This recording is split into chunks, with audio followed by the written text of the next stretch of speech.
Hello, everyone, and welcome to Moonride. Some of you have been sending me messages. Hey, Dave, where you been? What's going on? Hope you're okay. I really appreciate these messages. It's always nice to be wanted. Maybe you can see behind me the moving boxes. I moved to a new city. So that's where I have been. I actually haven't seen much of the news. You might notice my t-shirt. I'm not going to find one right now. I'm just too exhausted for that.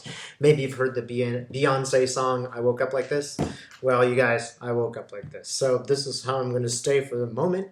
Again, I don't really know what's going on in the world. So I'm just going to tune in and ask Spirit to tell me whatever. If it has to do with Trump, it has to do with Trump. I'm just going to ask for the most important current information today. It's Tuesday at 1:16 in my new city, Adelaide, Australia. Let's see what Spirit has to say. Okay, well, we are getting the Donald here. It is going to be about Donald Trump. It's funny because he kind of has his hands on his hips. It's sort of like saying, deal with me or else. Stubborn, that's the other feeling that, of course, I'm getting, and it seems stubborn about some current events. Okay, Spirit, so what about this emergency wall building? Is that going to happen? I see a furious Trump, and I actually see something like, here's a wall, and it's kind of like Pink Floyd's The Wall. It's breaking. And Trump is hopping mad. So I think he actually might go this direction and try to call emergency measures. But it looks like not just a thwart. He will be disastrously thwarted. And I do think that Mitch McConnell will be behind it. It looks like they are finally losing patience with him. The Republican Party just doesn't have any real interest in continuing with the Donald. Yeah, it seems extremely important. Mitch McConnell, it is this sort of time where he is working behind the scenes to thwart Trump. And it just something feels very telling about this. It almost feels like this is the moment when they really do abandon him. Okay, McConnell keeps pointing to his head. What does that mean, Spirit? He's making plans. McConnell is making post-Trump plans. He is trying to figure out how to get out of this situation and what is the most effective way for him to get rid of Donald Trump. Okay, so Spirit, can we know any more about Mueller's investigation?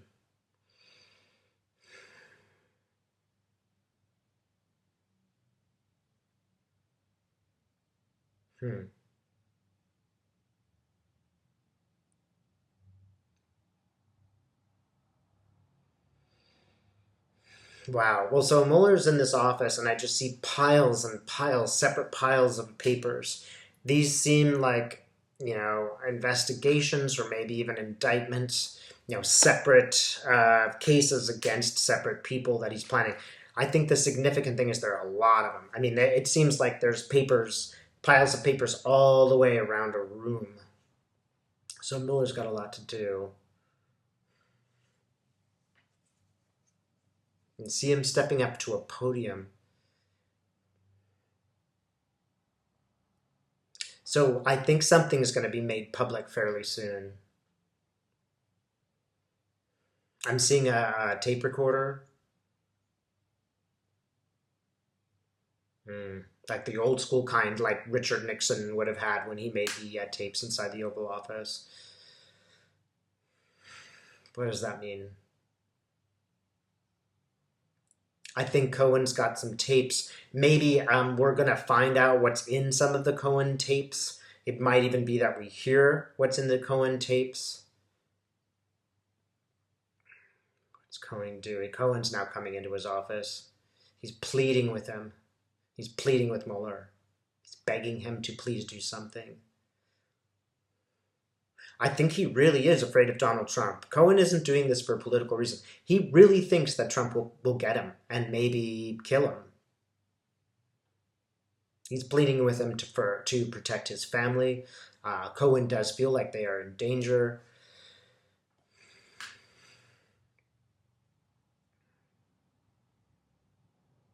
Mm. I think Cohen has had more threats than we realize. On the surface, it just seems like Donald is vaguely threatening his father-in-law. But I think he has received a few phone calls that he believes that involve, kidnapping of his children. There's specifically one of his daughters that's maybe disabled, and I see that there's um, specific threats to her. At least that's what he fears. He does believe that those people are in real physical danger. And he knows. He's like, look, I had something to do with these kind of threats. I know that these threats are not necessarily idle. I know the difference between an idle and a real threat.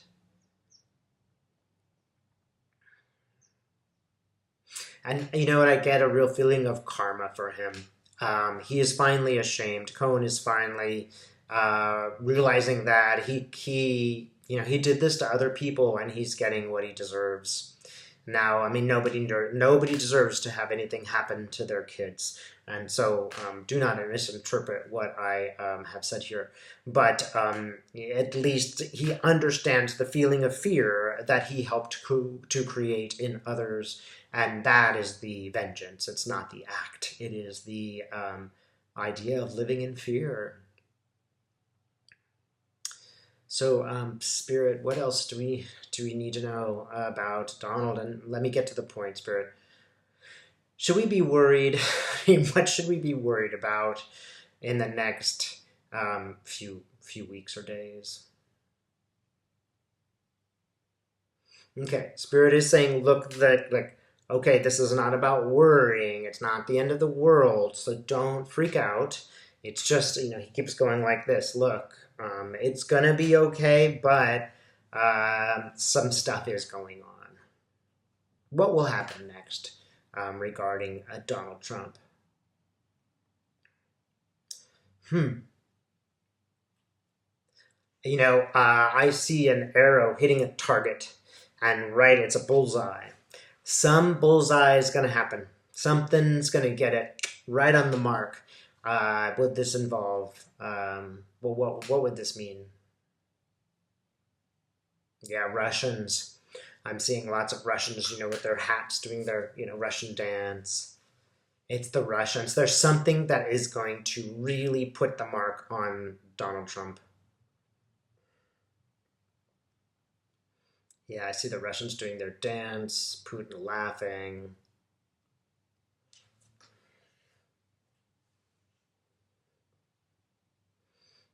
And the Russians are just, the line of Russians keeps turning in different directions. It keeps facing different directions. So I wonder if they're not going to do things. Gosh, I hope it's not the border into another country. Is that what that means? No, it doesn't mean that. Okay, it seems like they're turning different directions, almost like Putin is maybe sometimes helping Trump, sometimes hurting Trump, whenever it suits him. It seems all these people are bending to his will, and Donald is not the one in the power. He is subject to Putin's power. So, Spirit, is Donald Trump in trouble in terms of what he spoke to Putin about?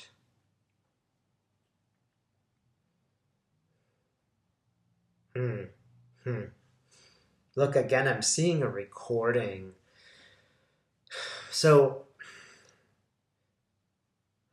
look. When he went to Helsinki and he talked to all those people, I think it might be that the Russians recorded Trump. They have evidence of what Trump said, and they can make it public.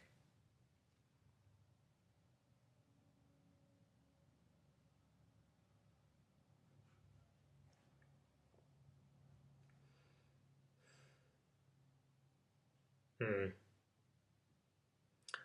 Spirit, what did Trump say? Again, I see Putin laughing. He completely bent to Putin's will. He essentially gave Putin everything that he wanted. He told Putin, yeah, yeah, yeah, oh yeah, he believes Putin. He doesn't believe anybody else, but he believes other strong men, if you will. And, it's an interesting thing. It's because Putin's a man. Basically, Trump believes men who are strong, and he does not like women who are strong. So I see that, like Nancy Pelosi, he hates her guts because there's something about his psychology where he's very threatened by powerful women, and he will acquiesce to powerful men. It's very much part of his childhood psychology, where his father was a completely dominating character, and he dominated every relationship, and that is how he's carried over. Somebody who takes the role of his father, he will kowtow to and become almost like a child to them. Whereas if a woman does that, like his father, he believes, hey, just you should know your place. He really hates Pelosi. And Pelosi's looking really happy in my image here. Pelosi's playing a harp. Okay, to me that means like, hey Trump, your days are numbered. I'm playing the harp at your funeral. I'm playing this harp, and maybe she's just playing him like a harp. Yeah, that's what I feel like. She's looking good. She sounds good. She's really overcoming him in this image right now. She's sort of floating above him, and she's totally carefree, and it's almost like she's using him to walk up a ladder, like,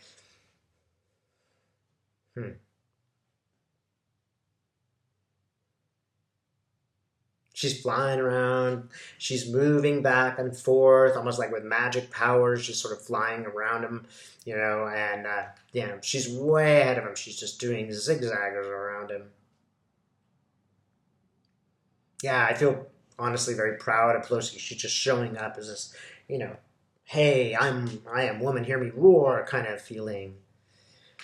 Okay, so Spirit, is there anything else that we could know about Trump right now that would be useful?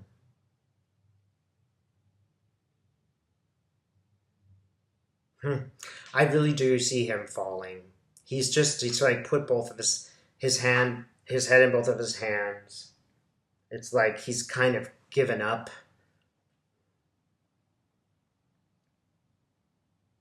He's very much kind of become like a child. I think that there's this period where he's going to be really, really furious, and he's just going to be banging his head against the wall, and he's going to be fighting. But once McConnell outmaneuvers him, once McConnell sets him up to fall, again, he respects men, not women. So once another man sets him up to fall, then he will, and McConnell's the tricky type, then he realizes that he's got nowhere to go. And he's very much kind of almost returned to a sort of infantile behavior where his head's in the hands.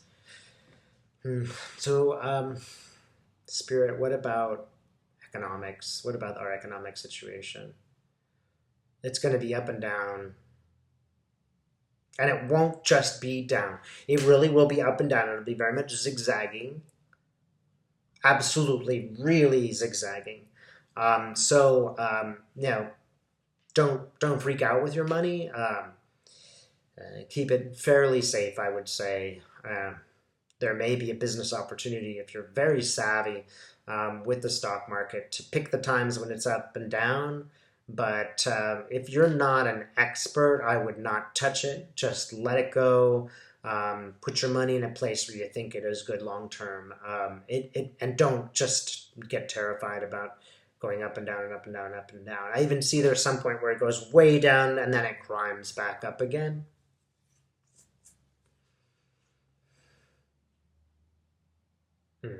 So, Spirit, is there anything else that we could know? Is anything else useful for us?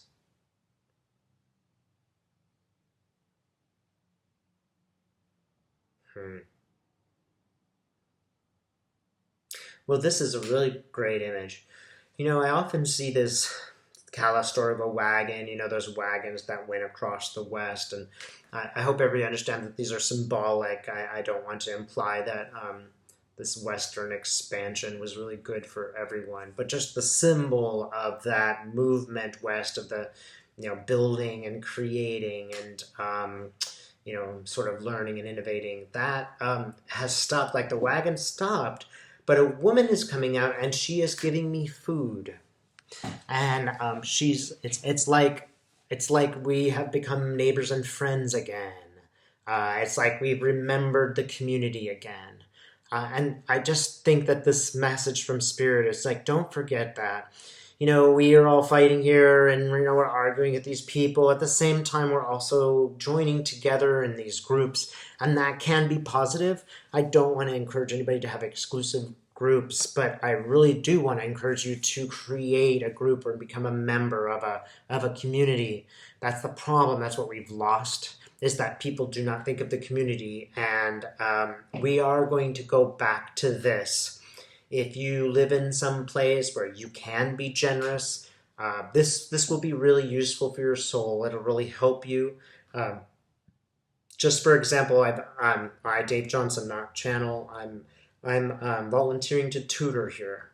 That's just a small thing. I was a teacher for many years, and so I feel like I want to become part of my new community in my new city, in my new country. And any small thing like that is really worth doing. It will help relieve some of this stress that you're feeling. So what we're all really worried about is this destruction of our communities. So reinforce those ties by being, generous with your time. It will help if you find somebody else that you can help, because it'll just make you feel good and make them feel good. Now, this is the best thing that we can do right now. It's not going to help you to get online and argue with a bunch of people that don't agree with you. That will not do you any good. And I know I always say that it's very easy to say stop arguing with others. It's very easy for me to say while I'm channeling. It's not so easy for me to say when I am walking about in my normal day. But it's a message for all of us that, turn that direction, turn away from the argument and turn to the people that are like you.